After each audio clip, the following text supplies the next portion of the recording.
الحمد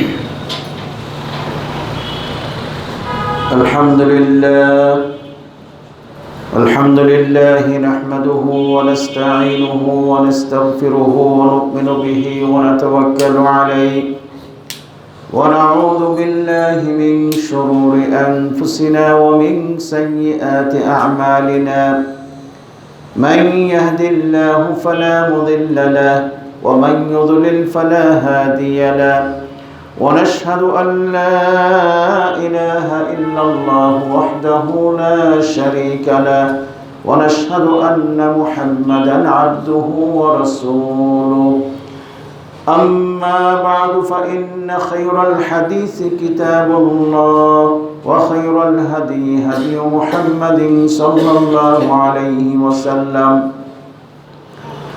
وشر الأمور محدثاتها وكل محدثة بدعة وكل بدعة ضلالة وكل ضلالة في النار فقد قال الله تبارك وتعالى في كلامه المجيد وفرقانه الحميد أعوذ بالله من الشيطان الرجيم بسم الله الرحمن الرحيم إن تجتنبوا كبائر ما تنهون عنه نكفر عنكم سيئاتكم وندخلكم مدخلا كريما نحمده ونصلي على رسوله الكريم وبعد প্রশংসা মাত্র জ্ঞাপন করি মহান রব্বুল আলামিনের জন্য, যিনি আমাদেরকে অসংখ্য অফুরন্ত নিয়ামত দান করেছেন। এত নিয়ামত তিনি দিয়েছেন, দান করেছেন, যেগুলো মানুষের জন্য হিসাব করা বা গণনা করা কোনো ক্রমে সম্ভব নয়। এই মর্মেই আল্লাহ রাব্বুল আলামিন বলেছেন, ওয়া ইন তাউদ্দু নি'মাতাল্লাহ লা তুহসুহা। আল্লাহর নিয়ামত রাজিকে তোমরা যদি গণনা করো, হিসাব করো, কখনো তোমরা গণনা করে শেষ করতে পারবে না। এত নিয়ামত দিয়েছেন। তার মধ্যে যেগুলোকে আমাদের বেশি করে স্মরণ করা দরকার সেটা হচ্ছে দুনিয়ার মধ্যে, যেমন আমরা মুসলিম, আমরা ইসলাম পেয়েছি। আল্লাহ রাব্বুল আলামিন আমাদেরকে মুসলিম করে দুনিয়াতে পাঠিয়েছেন। এটা বড় একটা নিয়ামত, কারণ অসংখ্য মানুষ যাদেরকে আল্লাহ রাব্বুল আলামিন মুসলিম করে পাঠান নাই বা যাদেরকে আল্লাহ রাব্বুল আলামিন ঈমান আনার তৌফিক দেন নাই, সেই জন্য আমরা অত্যন্ত ভাগ্যবান যে আল্লাহ রাব্বুল আলামিন এই দিক থেকে আমাদেরকে শ্রেষ্ঠত্ব দান করে দুনিয়াতে পাঠিয়েছেন। সেই জন্য আমরা সকলেই বলি আলহামদুলিল্লাহ। এটা দুনিয়ার নিয়ামতের মধ্যে অন্যতম। বহু নিয়ামত, অনেক অনেক নিয়ামত, এরকম পাশাপাশি আরও নিয়ামত আছে, কিন্তু পরকালে আল্লাহ রাব্বুল আলামিন যারা আমরা ইসলাম পেয়ে ইসলামের ওপরে জন্ম লাভ করেছি বা ইসলাম গ্রহণ করেছি পরবর্তীতে, এবং সেই মোতাবেক জীবন যাপন করতো, ইসলামের ওপর যদি মৃত্যু হয়, আল্লাহ যদি করান, তাহলে পরকালে যে আরেকটা নিয়ামত, সেটা হচ্ছে সবচেয়ে বড় নিয়ামত, সেটা কি জান্নাত। আমরা যদি জান্নাত লাভ করতে পারি। তো আমি আজকে যে বিষয়টি নিয়ে আপনাদের সামনে আলোচনা করব, পরে আসতেছি। অতঃপর বিশ্বনবী মুহাম্মদুর রাসূলুল্লাহ সাল্লাল্লাহু আলাইহি সাল্লামের প্রতি দরুদ এবং সালাম, যে বিষয়টি নিয়ে আলোচনা করব, বিষয়টি হচ্ছে যে এত বড় নিয়ামত পরকালে যে আল্লাহ রাব্বুল আলামিন আমাদের জন্য রেখেছেন, সেই নিয়ামত থেকে কারা কারা বঞ্চিত হবে, জান্নাত লাভ করতে পারবে না, কারা, কি কারণে, এই নিয়ে আমি আজকে যতটুকু সম্ভব আপনাদের সামনে আলোচনা করার ইচ্ছা পোষণ করছি ইনশাআল্লাহ। ওয়া মা তাওফিকি ইল্লা বিল্লাহ। জান্নাত এবং জাহান্নাম, জান্নাতে দেয়া অথবা জাহান্নামে দেয়া সম্পূর্ণই আল্লাহর ইখতিয়ার বোধ। আল্লাহ চাইলে সবাইকে জান্নাতে দিতে পারেন বা পারবেন, এখানে প্রতিরোধ করার কেউ নেই। অনুরূপ আল্লাহ যদি মেহেরবানি না করেন জাহান্নামেই দেন, কারোর কিছু করার কোনো অধিকার বা ক্ষমতা নেই। কিন্তু কিছু কাজ করলে আল্লাহ রাব্বুল আলামিন জান্নাতে দিবেন। আবার এমন কিছু কাজ আছে পাশাপাশি যেগুলোর কারণে আল্লাহ রাব্বুল আলামিন মানুষকে হয়তোবা জান্নাত দিবেনই না, অথবা কিছুদিন জাহান্নাম খাটানোর পরে তাদেরকে জাহান্নাম থেকে মুক্তি দিয়ে জান্নাতে দিবেন। তাহলে মানুষ এখানে 3 শ্রেণীতে বিভক্ত হবে পরকালে। এক শ্রেণী যারা সরাসরি জান্নাত লাভ করবে ইনশাআল্লাহ, যারা সরাসরি জান্নাত পাবে। আরেক শ্রেণীর সরাসরি জান্নাতে যেতে পারবে না, তাদেরকে আল্লাহ রাব্বুল আলামিন জাহান্নামে নিক্ষেপ করবেন। কিন্তু তাদের কিছু ভালো কাজ, ভালো আমলের প্রেক্ষিতে পরবর্তীতে আল্লাহ রাব্বুল আলামিন সেই জাহান্নাম থেকে বের করে জান্নাত দান করবেন ইনশাআল্লাহ। আর কিছু সারা জীবন চিরস্থায়ী জাহান্নামেই থেকে যাবে। তো যে সকল কারণে জান্নাতে যেতে পারবে না, প্রথমে পারবে না, হয়তো পরে পারবে, অথবা সেই চিরস্থায়ী জাহান্নামে থেকে যাবে, সেই কারণগুলোর মধ্যে আমি এই যে কয়টা সম্ভব সিরিয়ালি আজকে আসব।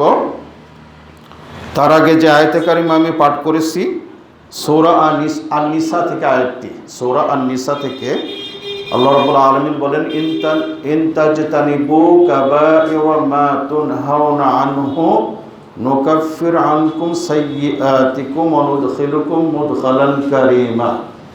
যে সকল কাবিরা গুনাহ থেকে নিষেধ করা হয়েছে, যে সকল কাবিরা গুনাহ থেকে, বড় বড় গুনাহ থেকে নিষেধ করা হয়েছে, সেগুলো থেকে যদি তোমরা বেঁচে থাকো, সেগুলো থেকে যদি তোমরা বিরত থাকো, তাহলে কি করব? নুকাফির আনকুম সাইয়্যাতিকুম, তাহলে কাবিরা গুনাহ বাদ দিয়ে অন্য যে সকল গুনাহগুলো আছে, পাপগুলো আছে, সেগুলোকে আমি কি করব?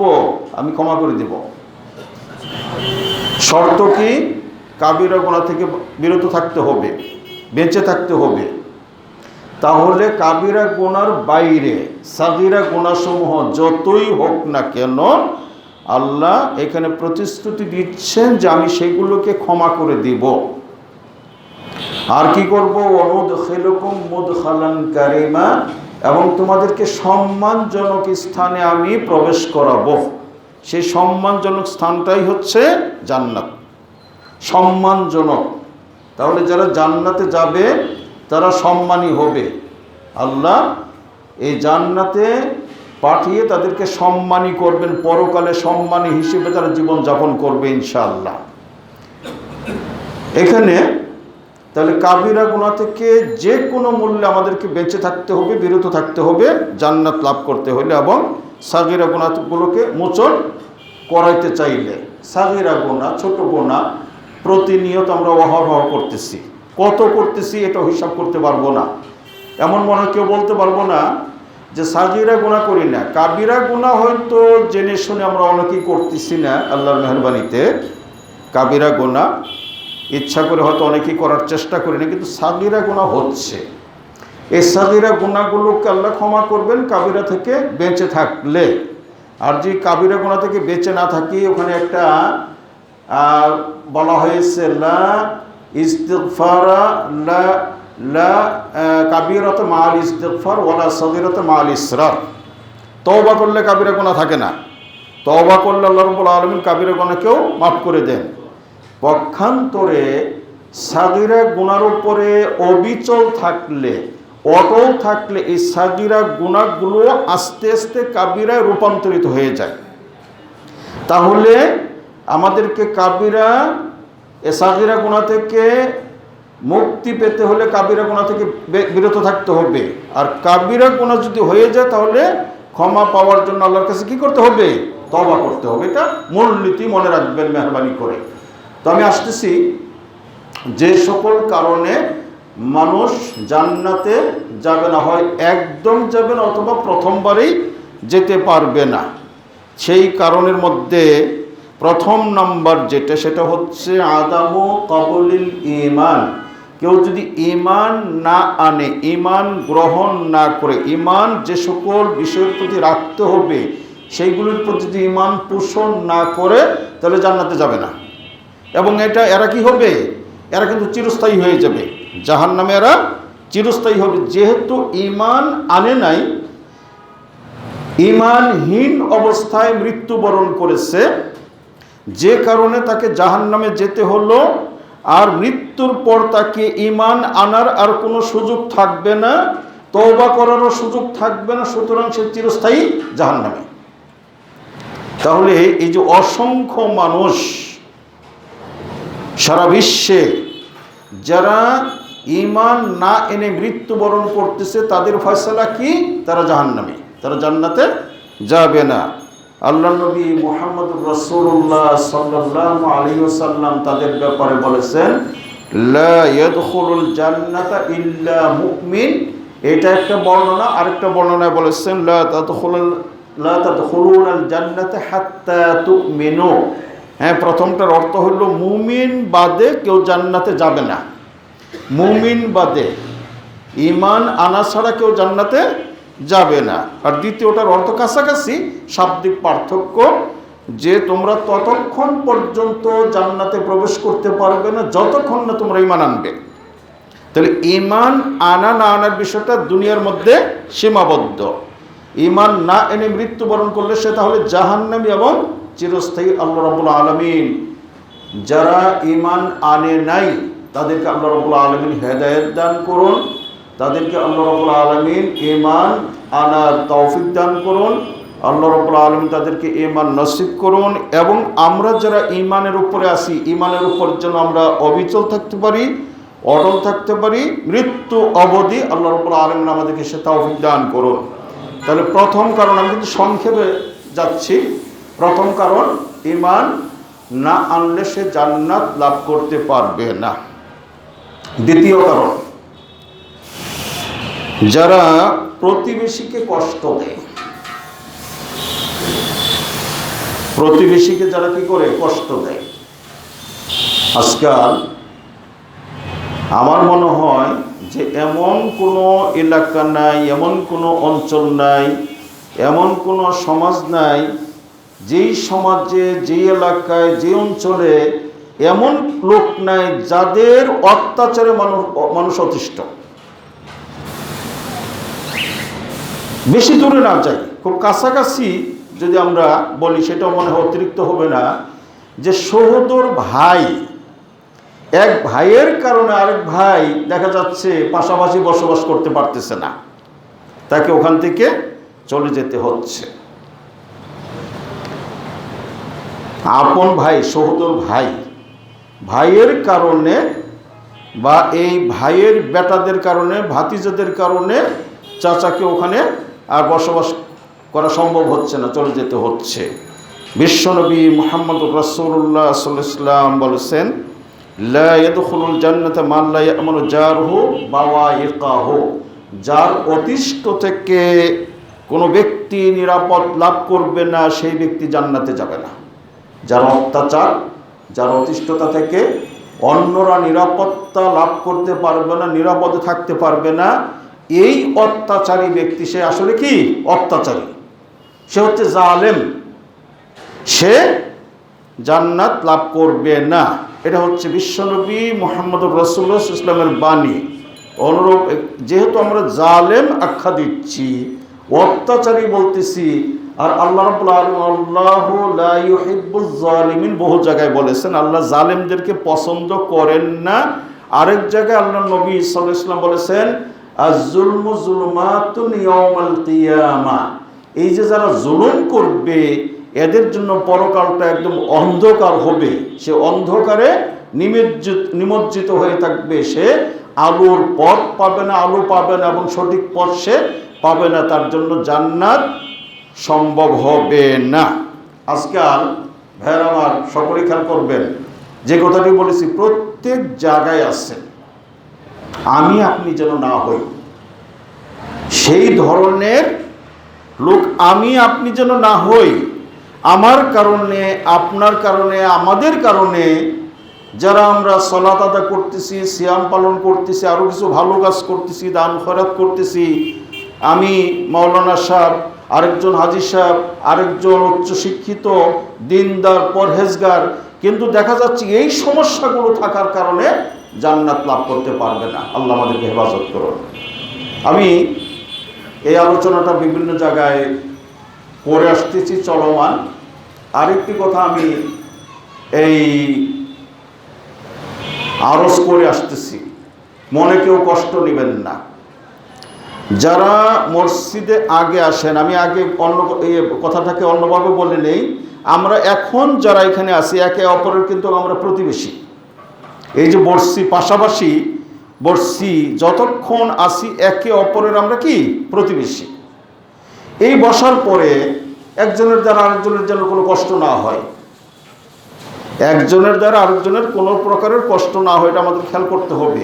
জুমার দিন হোক, অন্য সালাতের সময় হোক, অন্য কোনো মাজলিসে হোক, যেখানে আমরা পাশাপাশি অবস্থান করব 1-1.5 ঘন্টা 2 ঘন্টা বা আরও কম বেশি যেটি হোক, কারোর দ্বারা কেউ যেন কষ্ট না পায়, কারোর দ্বারা কেউ যেন অসন্তুষ্ট না হয় বা কোনো সমস্যা না হয়।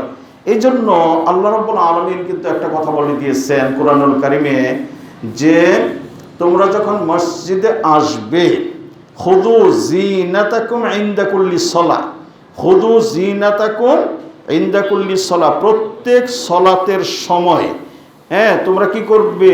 সৌন্দর্যতা অবলম্বন করবে।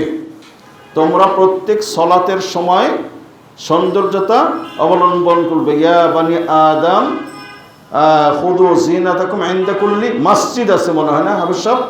ইনদা কুল্লি মসজিদ, মসজিদের অর্থই হচ্ছে সলা। অর্থাৎ যখন তোমরা সলাতে আসবে, নামাজে আসবে, তখন সৌন্দর্যতা অবলম্বন করবে। কেন বলছি কথাটা? একজন যে তিনি জুমার দিনে কিন্তু গোসল করারও একটা ফজিলত আছে, জুমার দিনে গোসল করারও ফজিলত আছে। আপনি গোসল করলেন না, আপনি কাজকাম করেছেন, শরীরটা ঘেমে আছে, কাপড়গুলো একটু ময়লা হয়ে আছে, আরেকজনের পাশে এসে বসলে তার কিন্তু কষ্ট হচ্ছে। আপনি অনুভব করেন আর না করেন, তার কিন্তু কষ্ট হচ্ছে। তো এই কষ্টটা কিন্তু দেওয়া ঠিক হবে না। এই জন্য আল্লাহর নির্দেশ, যখন তোমরা সলাতে আসবে, মসজিদে আসবে, তোমরা তখন একটু পরিষ্কার পরিচ্ছন্ন পবিত্র হয়ে তারপরে তোমরা, এবং একটু আতর ব্যবহার করা, সুগন্ধি ব্যবহার করার কথাও আসছে, কিন্তু আমরা অনেকে গুরুত্ব দেই না। আমরা কিন্তু গুরুত্ব দিচ্ছি না। আমরা একটা অন্য অনুষ্ঠানে গেলে, বিবাহের অনুষ্ঠান হোক বা আরও কিছু অনুষ্ঠান হোক, সেইখানে কিন্তু যত রকমের ফিটফাট বা সৌন্দর্যতা অবলম্বন করতে পারি সেটা করতেছি, কিন্তু মসজিদে আসার ব্যাপারে কিন্তু গুরুত্ব আমরা দিচ্ছি না। এটা কিন্তু দিতে হবে, এটা খেয়াল করতে হবে। আমার দ্বারা আমার পার্শ্বে যে বসবে সে যেন কোনো কষ্ট না পায়। যারা ধূমপায়ী, আমি আগে বলছি, মনে কিছু নেবেন না, যারা ধূমপায়ী, ধূমপান, এটা তো ওই যে এই সিগারেটের প্যাকেটেও কিন্তু লেখা আছে স্বাস্থ্যের জন্য ক্ষতিকর। সারা বিশ্বই এই কথাটা বলতেছে। আর স্বাস্থ্যের জন্য, স্বাস্থ্যই তো সকল সুখের মূল, আমরা আরেকটা কথা বলে থাকি। কেন এটা, যারা এই অভ্যাসে এখনো আছেন, কেন থাকবেন আপনি? তারপরেও যখন আপনি মসজিদে আসবেন, আবার এই জন্য মসজিদে আসা বাদ দিবেন সেটারও সুযোগ নাই। আপনাকে মসজিদে আসলে আমি আগে বলবো, মেহরবানি করে ধূমপানের অভ্যাস যাদের আসছে বাদ দিন। আর যতদিন পর্যন্ত পারছেন না, মসজিদে আসার সময় মুখটাকে সুন্দর করে পরিষ্কার করে তারপরে আসতে হবে। পাশাপাশি জর্দা যারা খান, জর্দা একই অবস্থা, যিনি খান আর যিনি খান না তিনি কিন্তু সইতে পারেন না, যিনি খাচ্ছেন না। আমার পাশেই যদি কোনো লোক বসে জর্দা মুখে দিয়ে, আমার সেখানে কষ্ট হচ্ছে। এই বিষয়গুলো খেয়াল করবেন। আরেকটা যেটা এখানে আমি বলবো, সেটা হচ্ছে যারা আগে আসবেন তাদের দায়িত্ব ক্লোজ করে বসা, জায়গা ফাঁকা না রেখে বসা। কিন্তু যারা পরে আসবেন তাদের তো হলো নির্দেশ হাদিসের, যেখানে আপনি জায়গা পাবেন সেখানেই বসবেন। আপনি গর্দান টপকিয়ে, ঘাড় টপকিয়ে অন্যের আপনি কিন্তু সামনে আসবেন না, এটা আল্লাহ রসুল নিষেধ করে দিয়েছেন। কিন্তু এটা কিন্তু আমরা মানতেছি না। প্রতি জুমাতেই কম বেশি কিন্তু আমরা দেখতে পাচ্ছি মেম্বারে যখন দাঁড়াই, অনেকেই দেরি করে আসবেন, ভালো কথা। আপনি এসে সামনে বসবেন, খুতবা শুনবেন মনোযোগ সহকারে, তাহলে আপনাকে ওই সময়টা নিয়ে আসতে হবে। আগে এসে মসজিদ ভর্তি হয়ে গেছে, আপনি ঢুকবেন আর ঘাট টপকে আসবেন, আল্লাহ রসুলের নির্দেশকে উপেক্ষা করবেন, হবে না। এখানেও কিন্তু প্রতিবেশীর যে একটা হক সেটা লঙ্ঘিত হচ্ছে। সুতরাং বিষয়টি বিশেষভাবে খেয়াল করবেন। আল্লাহ নবী এই যে ছোট্ট হাদিসটা বলেছেন, হাদিসটা অনেক কিছু অর্থ বহন করে, যে ওই ব্যক্তি জান্নাতে যাবে না যার অত্যাচার থেকে অন্যরা নিরাপদে থাকে না। তাহলে অত্যাচার বা কষ্টদায়ক কোনো কিছু যেটাই হোক না কেন আমাদেরকে খেয়াল করতে হবে। আল্লাহ রাব্বুল আলামিন আমাদেরকে তৌফিক দান করুন, বলুন আমিন। 3 নম্বর, অহংকারী ব্যক্তি জান্নাতে যাবে না। অহংকারী ব্যক্তি, যাদের মধ্যে অহংকার আছে, আমরা বাংলাতে একটা কথা রীতিমতো ব্যবহার করে থাকি যে অহংকার পতনের মূল। অহংকার পতনের মূল, এটা কিন্তু আমরা খুব ব্যবহার করি। তো আল্লাহ রাব্বুল আলামিন অহংকারীকে পছন্দ করেন না। ইন্নাল্লাহা লা ইউহিব্বুল মুতাকাব্বিরিন। আল্লাহ এইভাবে জায়গায় জায়গায় বলেছেন যে যারা অহংকারী তাদেরকে আল্লাহ পছন্দ করেন না। আর এই মর্মে বিশ্বনবী মুহাম্মদুর রাসূলুল্লাহ সাল্লাল্লাহু আলাইহি ওয়াসাল্লাম যেটা বলেছেন সেটা হচ্ছে লা ইয়াদখুলুল জান্নাতা মান কানা ফি কলবিহি মিসকালু যাররাতিন মিন কিবির। আল্লাহ রাসূল বলেন যে ওই ব্যক্তি জান্নাতে যাবে না যার অন্তরের মাঝে অনুপরিমাণ ওই যে ভেসে বেড়ায় ধুলোবালির কণা, স্বাভাবিকভাবে দেখা যায় না। সকালে যখন সূর্য উদয় হয় এই শীতকালে ওই সময় একটু বোঝা যায়, এছাড়া বোঝা যায় না। সেটাকে বলা হয় কি? মিসকাল। এই পরিমাণে যদি কারোর অন্তরে অহংকার থাকে তাহলে সে জান্নাতে যাবে না। আল্লাহ রাসূল পরিষ্কার বলে দিয়েছেন। আজকাল কিন্তু এরকম লোক অনেক পাওয়া যায়। হ্যাঁ, একটু অর্থ সম্পদ হয়েছে, অহংকারে তার আর শেষ নেই। একটু উচ্চশিক্ষিত, তার মধ্যে অহংকারে ভর্তি। হ্যাঁ, বা এরকম বিভিন্ন দিক আছে। তো এই অহংকার যদি থাকে তাহলে সে জান্নাতে যাবে না। আরেকটি হাদিসে রয়েছে যে অহংকারী ব্যক্তি মানুষের কাছেও যেরকম নিন্দনীয়, আল্লাহর কাছেও অপছন্দনীয়। আল্লাহ পছন্দ করেন না। তাহলে সে জান্নাতে কি করে যেতে পারে? যাবে না। সুতরাং এই বিষয়টি আমাদের লক্ষণীয়। আমি এই অহংকার দেখেন সেটি প্রকাশটা কিভাবে পাবেন বা পাওয়া যায় আমরা বুঝতেছি, সকলেই বুঝি, তারপরেও একটু বলতে হচ্ছি। এই মনে করুন যে একজন বড় মানুষ ছোট মানুষকে সালাম দিতে রাজি না, যত ছোট্ট, বা আমি উচ্চশিক্ষিত, আমি সম্পদশালী, ওকে আমার সালাম দেওয়ার দরকার কি? তার বোঝা যাবে তার মধ্যে কি আছে? অহংকার আছে। আপনি হাতটা বাড়াই দিলেন মুসাফা করতে, সে এমন একটা ভাব দেখিয়ে মানে এই এড়িয়ে গেল, আপনাকে বুঝতে দিতে চাচ্ছে না যে সে মুসাফা করতে হাত মিলাতে রাজি না, কিন্তু সে কিন্তু একটা কৌশল করে মিলালো না, তার মানে আপনার সঙ্গে মিলাতে রাজি না। এখানে অহংকার তার প্রকাশ পাবে। এরকম বহু দিক আছে যেগুলোতে প্রকাশ পেয়ে যায় যে ব্যক্তিটির মধ্যে কি আছে? অহংকার আছে। তো অহংকার থেকে আমাদেরকে মুক্ত হতে হবে। মাটির মানুষ আমরা, এটি মনে রাখতে হবে। আমাদের তৈরিটা কিসের? মাটির। হ্যাঁ, মাটির গতি হচ্ছে নিম্নমুখী, ঊর্ধ্বমুখী না। আমাকে আপনাকে নিম্নমুখী হয়ে থাকতে হবে। মাটির মানুষ এটি মনে করতে হবে, আজকে আসি কালকে নাই, এটি মনে করতে হবে। আল্লাহ সম্পদ দিয়েছেন, সম্পদের কারণে আমি অহংকার করতেছি, কালকে নাও থাকতে পারে। আমি আজকে আমার মেধা শক্তির আমি প্রকাশ করতেছি, হ্যাঁ, কালকে আল্লাহ আমাকে সেটা হঠাৎ করে ছিনিয়েও নিতে পারেন। কাজেই এই সকল দিয়ে অহংকার করার কোনো সুযোগ নাই। অহংকার মুক্ত থাকতে হবে জান্নাত লাভ করতে হলে। 3 নম্বর। 4 নম্বরে চুগলখড়ি। চুগলখোর মানে কি? একজনের কথা আরেকজনের কাছে লাগায়। সমাজের মধ্যে এরা হচ্ছে ক্যান্সার সমাজের। সমাজটাকে সবসময় এরা একটা ভেজাল লাগিয়ে রাখে সমাজের মাঝে। যারা চুগলখোর, এদেরকে আল্লাহ রসুল বলেছেন দুমুখা মানুষ, দ্বিমুখী মানুষ। দুমুখা একটা সাপ আছে, সকলে হয়তো নাও দেখে থাকতে পারেন, আমরা দেখেছি, রীতিমতো দেখেছি, দুই দিকে মুখ, খুব ভয়ানক। এই সাপ খুব ভয়ানক, দুই দিকে মুখ আছে। অনেকেই হয়তো শুনেনও নাই, তাদের কাছে আশ্চর্য মনে হতে পারে, কিন্তু বাস্তবে আছে, দুই দিকেই মুখ আছে সাপের, ভয়ানক।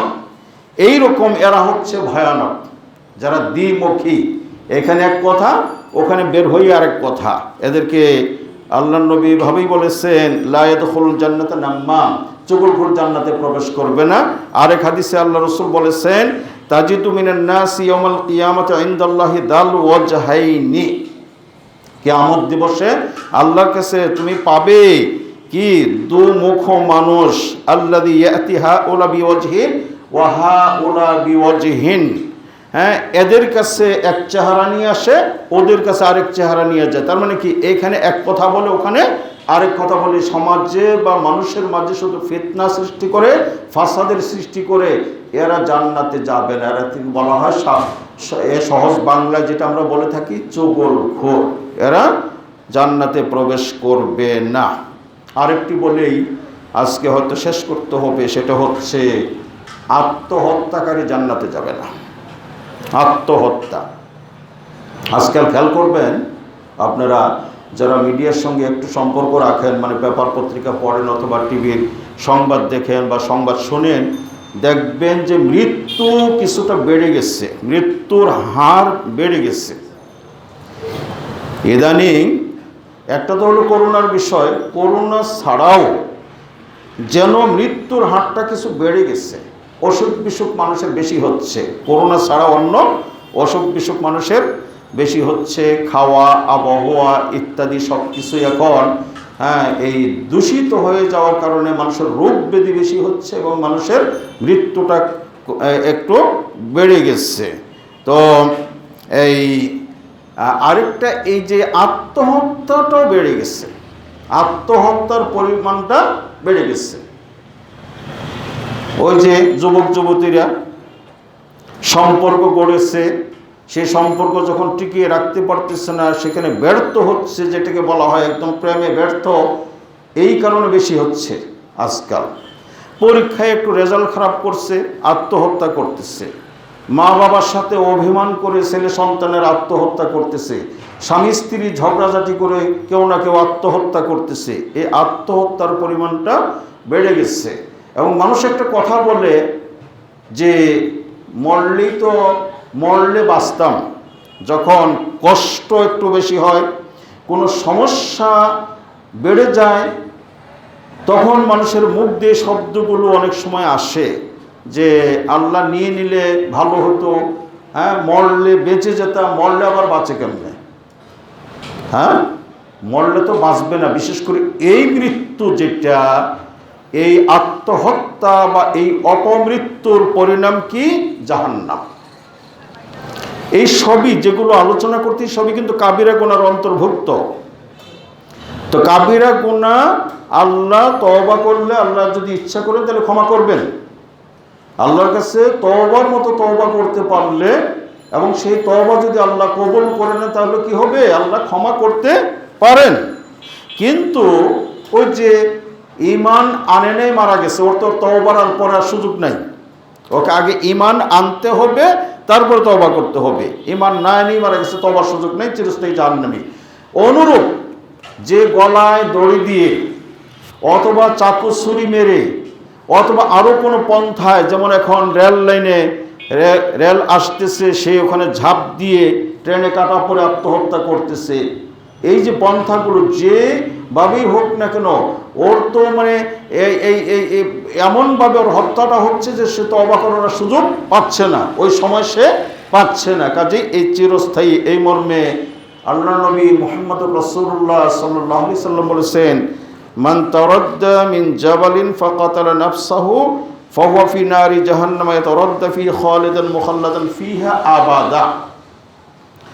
আরব দেশে বড় বড় পাহাড় আছে, তখনও ছিল, এখনও আছে। আল্লাহ নবীর যুগে ছিল, সেই প্রেক্ষিতে আল্লাহ নবী বলেছেন, হাদিসটা এখনও আছে, যে পাহাড় থেকে গড়িয়ে পড়ে বা লাফ দিয়ে কেউ যদি আত্মহত্যা করে, তাহলে জাহান্নামে শাস্তিটা কিভাবে হবে?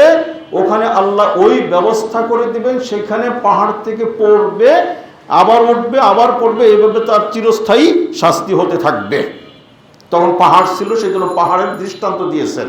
এখন যদি কেউ 10 তলা 15 তলা বিল্ডিংয়ের উপর থেকে লাফ দিয়ে আত্মহত্যা করে, তাহলে ওই একই বিধান দিচ্ছে না, ছাদের উপর থেকে লাফ দিয়ে আত্মহত্যা করতেছে, ওই একই বিধান কি হবে?